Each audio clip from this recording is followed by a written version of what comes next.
football, basketball, and baseball. In those days, they were our three prime sports. I matriculated from high school to the University of Pittsburgh, where I received a football scholarship at Pitt. I had a Bachelor of Arts degree in history, and I had a Master of Arts degree in education. Because I was fortunate that I joined the Air Force ROTC at Pitt. I was in Air Force ROTC for 4 years, and I received my second lieutenant's commission upon graduation. And that was the start of my Air Force career, all as a result of my being in Air Force ROTC. I reported to active duty, and remember distinctly, in January of 1955. I reported to Lackland Air Force Base in San Antonio, Texas. And I went through 2 or 3 months of indoctrination, officer indoctrination courses, so to speak.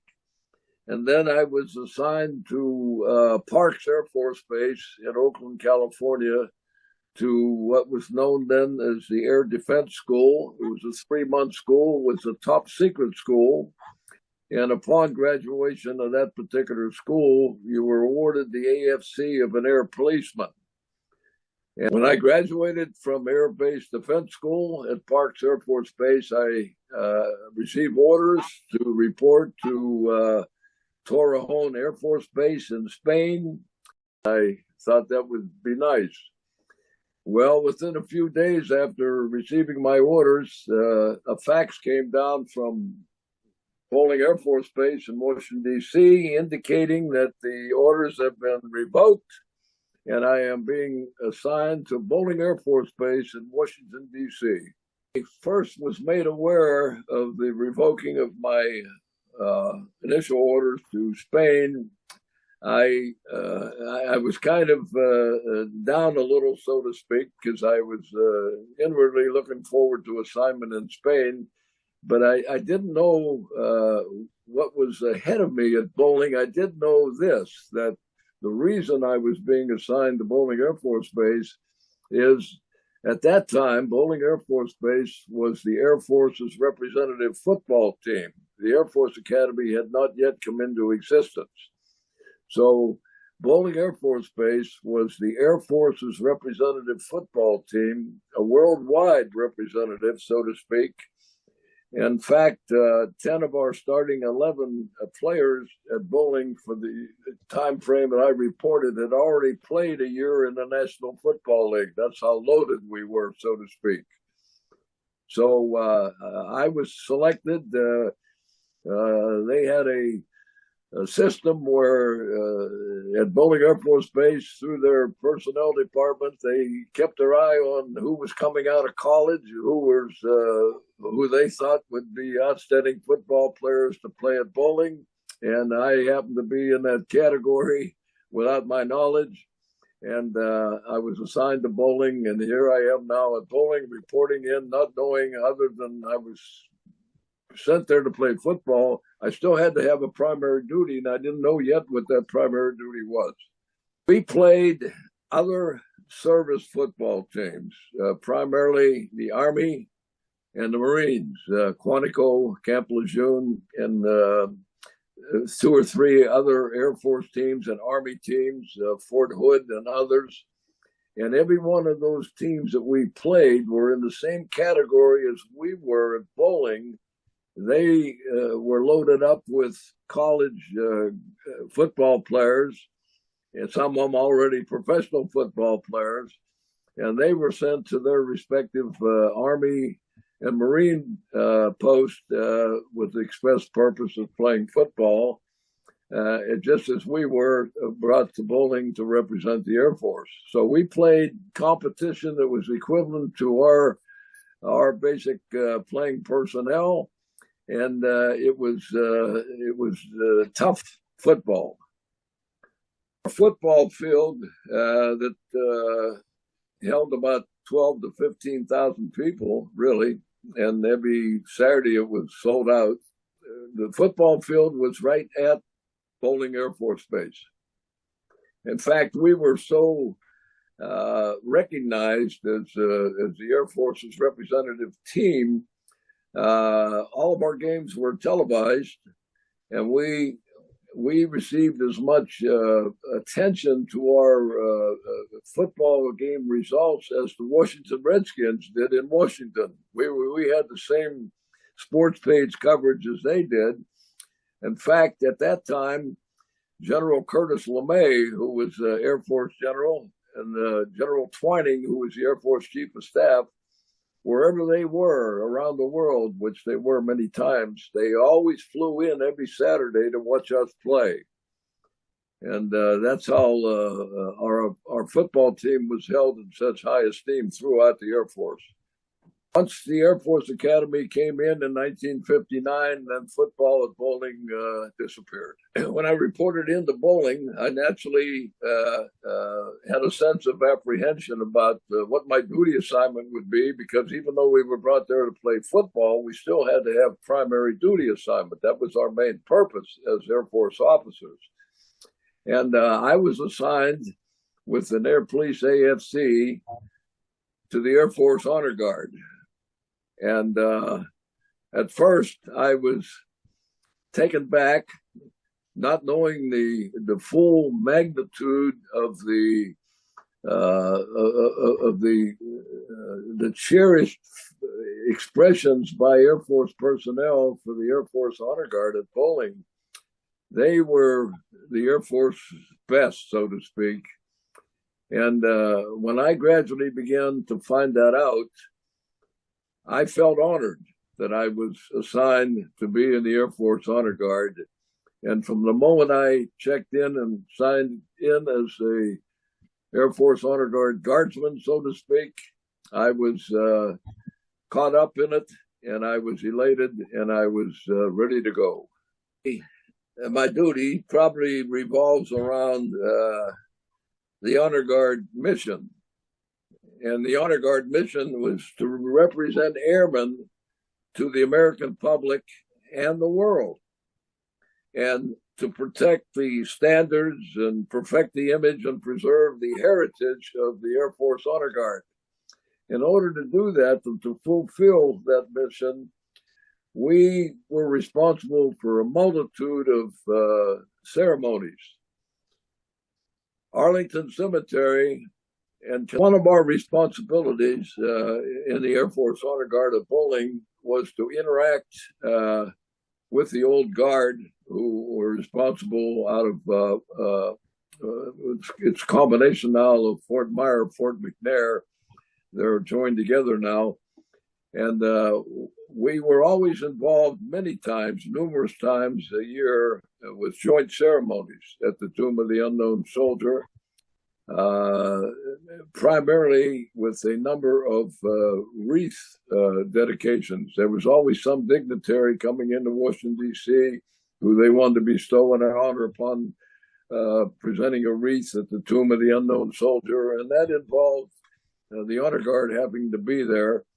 And so we performed many, many joint services, not only for that particular activity, but on Memorial Day, July the 4th, numerous other times during the year, we would perform joint ceremonies with the old guard, as they called them, the 3rd Infantry Regiment out of their army post. Because one of our duty assignments were, as an honor guard, we would perform in joint session with the Army, Navy, and Marine Corps Honor Guard. The Coast Guard did not have an honor guard until 1982 is when they first had an honor guard. So the four service, the Army, Navy, Air Force, Marine, we would hold joint ceremonies at then called Washington National Airport, and we would be there for President Eisenhower, because he would always be there to greet an incoming dignitary from a foreign nation, primarily a president or a prime minister. And he was, as the president of the United States, he was at Washington National Airport to greet them. And our responsibility as the honor guard was to serve there with President Eisenhower to be a part of the receiving line, so to speak. And President Eisenhower would troop our line. He would inspect us before the plane came in. Well, I felt honored before an aircraft with a visiting dignitary came in. President Eisenhower would come over to me.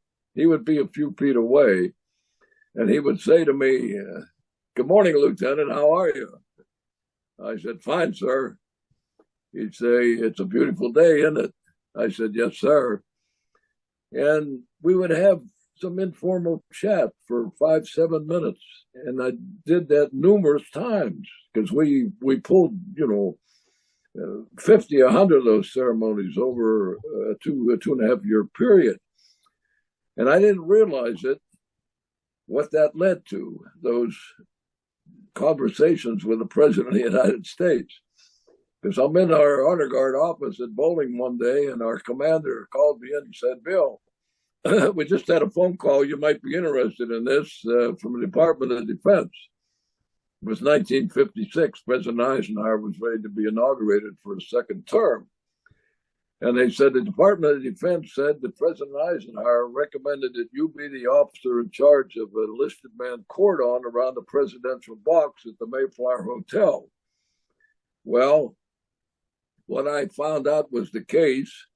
There were 11 enlisted men from the Army, Navy, Marine Corps, and Air Force, 44 men selected with an officer in charge, and President Eisenhower recommended that I be the officer in charge to form a cordon around the presidential box at the inaugural ball. I will vividly remember the environment of that activity, because when President Eisenhower walked in with Mamie Eisenhower, his wife, and they played "Hail to the Chief," that tune, I never forgot it. It was such an honor to call my men to attention during the playing of the "Hail to the Chief" and then order arms. And the other factor that brought joy to that activity was when the ceremony was over, we were permitted to stay at the ball and intermingle. And there were two well-known orchestras playing at the ball. It was Fred Waring and the Pennsylvanians and Lawrence Welk. And I got to speak to Lawrence Welk, got to talk to him. He was so kind to me, and he was impressed with our cordon around the presidential box, and he told us that. I got to meet Alice Lawn, who then was the champagne lady, and it was such an enjoyable evening that I would like to read, because it's the Air Force Honor Guard Creed. It's an oath that every member that's coming into the Honor Guard takes. It's an oath. It's an oath that has such prominent words. I had to take it, and the words for anybody, let alone anybody that served in the Honor Guard, have such meaning. And this is what you had to say when you took the oath.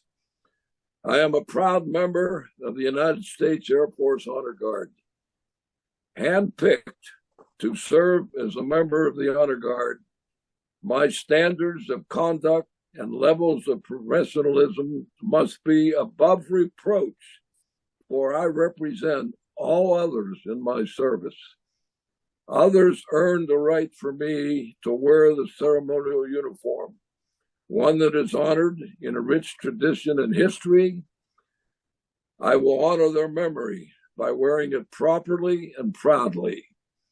Never will I allow my performance to be dictated by the type of ceremony, the severity of the temperature, or the size of the crowd.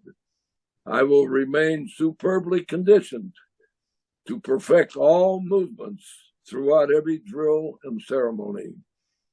Obligated by my oath, I am constantly driven to excel by a deep devotion to duty and a strong sense of dedication that runs deeper than patriotism, representing every member past and present, of the United States Air Force, I vow to stand sharp, crisp, and motionless by choice, for I have voluntarily chosen to represent every member, past and present, of the Honor Guard, for I am a ceremonial guardsman. And that's the oath that every ceremonial guardsman takes when they come aboard, and it's something that I will carry with me the rest of my life, and everybody that has served in the Air Force Honor Guard will do the same. Great memories of my years with the Honor Guard. And one of my memories is a side memory in comparison to the joy of being an officer in charge of all these ceremonies, including Arlington. It was a joy that I wasn't aware that I was providing for my troops. And I have a plaque here that was given to me in May of 2001 at our Honor Guard reunion at Bowling. And they presented it to me, and it's called the SOB Award. And when they called me up, my troops at our reunion, and they said, we want to present this SOB Award. I said, oh man, I said, I didn't know my troops felt that way toward me. And let me just recite what it says. SOB Award presented to William D. Priatko, First Lieutenant, Security Squadron, Bowling Air Force Base. You are hereby presented the SOB Award for action that was far above the stinking gung-ho. Already an officer and a gentleman, you became a hero by rescuing many rowdy young recruits incarcerated by the Washington, D.C. and Armed Services Police. While they were just trying to have a little clean fun, you will always be remembered by the troops as a first-class BS artist. That's butt saving. So this SOB Award brought back a memory for me when they presented it to me when I was the squadron commander in the Honor Guard unit. At 3 o'clock in the morning, I was waking out of bed, and it was the Washington, D.C. Police Department. And they said to me, Commander, we hate to bother you. I said, what's up? They said, we have a few of your men here that we have behind the bars, and they were acting up and this and this and that. And I said, hold on till I get down there. I'll be down. So, boom, I got out of bed at 3 in the morning and hopped to my vehicle to get out to D.C. And there were about 7 or 8 of my troops behind the bars. And I went in, I said to them, what's up, guys? What were you doing? And they said, we were just singing, laughing, had a few beers. The next thing we know, this is where we're at. We're arrested. And I looked at him, and I went out to the chief of police. I said, Chief, I'll take it from here. He said, all right, they're yours. I took him back to the base. We sat in my officer's room, my office, and I said to all of them, hit the sack and get some rest. They all thought I was going to bust them in rank and have some other restrictions. And I said, you guys were just having some good-fashioned fun, and I think you've all learned from it, and that's all that matters. And I kind of forgot about that until they presented this to me at our Honor Guard reunion. And I said, I have never been so proud to receive an SOB award for those that we bury, for those whoever we're performing a ceremony for. We want them to remember this incident and this burial and this particular ceremony, we want them to remember that we served their loved one with dignity. And that was our goal. And we had that goal at every burial at Arlington. The moment we got on the bus to drive to Arlington, when my men got on that bus, they were professionals. They chit-chatted a little bit in low tones, but when we got off of that bus in front of the Fort Myers Chapel to fall out and formulate our honor guard procedures, everybody was all business. Everything was professional. The guys knew that the eyes were upon them, not only by families, by others and other service members, to prove and show that we were proud to be members of the Honor Guard. And we wanted to do it with dignity. Yep. When I think back to all those people next of kin that I presented that flag to and how they felt, and I put myself in their shoes.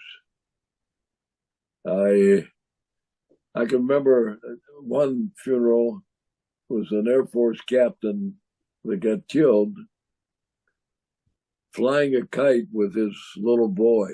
He had a piece of metal on it or something and hit a high tension wire. He died, got killed. And we're burying this captain. And here's this little 8-9-year-old thing there. And I had to present the flag to them. And that little boy was just crying, and his widow was crying. And you have to maintain your dignity and but you felt so bad for them. And there were so many incidents where people tragically died, or some didn't and others did. Didn't make any difference what rank you were.